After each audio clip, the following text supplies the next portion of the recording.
ரீசெண்டாக ஒரு கோட் ஒன்று படித்தேன். அது என்ன போட்டிருந்தாங்க அப்படின்னா, bad things are always easy அப்படின்னு சொல்லி போட்டிருந்தாங்க. இது எந்த அளவுக்கு உண்மை அப்படின்றது நமக்கே தெரியும்.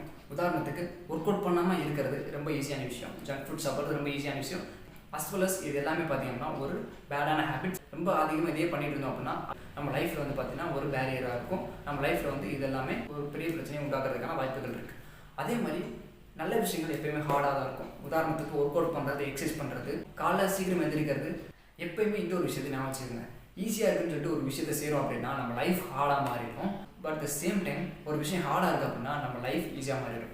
ஸோ அடுத்த தடவை ஒரு விஷயம் செய்ய போகிறீங்க அப்படின்னா அது ஈஸியாக இருக்குது, இது வந்து நமக்கு வந்து ஒரு ப்ரெஷரை கொடுக்குது அப்படின்னு சொல்லி இன்ஸ்டன்ட் ப்ரெஷருக்காகவும் ஈஸியாக இருக்குன்றதுக்காக ஒரு விஷயத்தை நம்ம கண்டினியூவாக பண்ணிகிட்டே இருந்தோம் அப்படின்னா நம்ம லைஃப் பார்த்தீங்கன்னா ஹார்டாக மாறிடும். நம்ம லைஃப்பில் நம்ம என்ன பண்ணணும்னு நினச்சோமோ பண்ண முடியாது.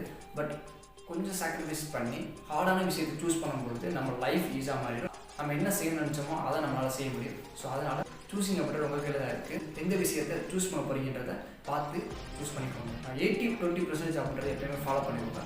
ஹார்டான விஷயத்துக்கு 80% ஸ்பெண்ட் பண்ணுங்கள். அதே மாதிரி இந்த மாதிரி ஈஸியான விஷயத்தில் உங்களுக்கு பிடிச்ச விஷயத்தில் ஒரு 20% வந்து ஸ்பெண்ட் பண்ணுங்கள். ஸோ இந்த வீடியோ யூஸ்ஃபுல்லாக இருக்கும் நான் நினைக்கிறேன். தேங்க்ஸ் ஃபார் வாட்சிங்.